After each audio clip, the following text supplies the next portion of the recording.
നമസ്കാരം. രേവതി നക്ഷത്രത്തിൽ ജനിച്ചവർക്ക് ഈ ജൂൺ മാസത്തിൽ ആരോഗ്യം തൃപ്തികരമായിരിക്കുമെങ്കിലും അമിത വേഗതയിലുള്ള വാഹന ഉപയോഗം ആവുന്നതും ഒഴിവാക്കണം. നിരവധി കാര്യങ്ങൾ ഏറ്റെടുക്കുന്നതിനാൽ ചിലതൊക്കെ സഹപ്രവർത്തകരെ ഏൽപ്പിക്കേണ്ടതായ സാഹചര്യങ്ങളുണ്ടായിത്തീരും.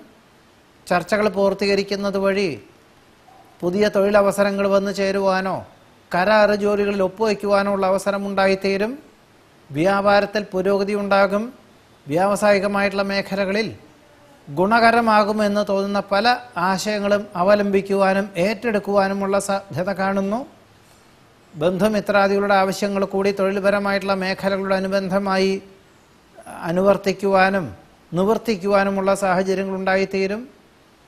ഗവൺമെൻറ്റിനോട് ബന്ധപ്പെട്ടതായിട്ടുള്ള ചർച്ചകളിൽ പൂർണ്ണ ഫലപ്രാപ്തി നേടും. സന്ധി സംഭാഷണത്തിൽ വിജയം കൈവരിക്കും. കടം കൊടുത്ത സംഖ്യ തിരിച്ചു ലഭിക്കും. ഗൗരവമുള്ള വിഷയങ്ങൾ ലാഘവത്തോടുകൂടി ചെയ്തു തീർക്കും.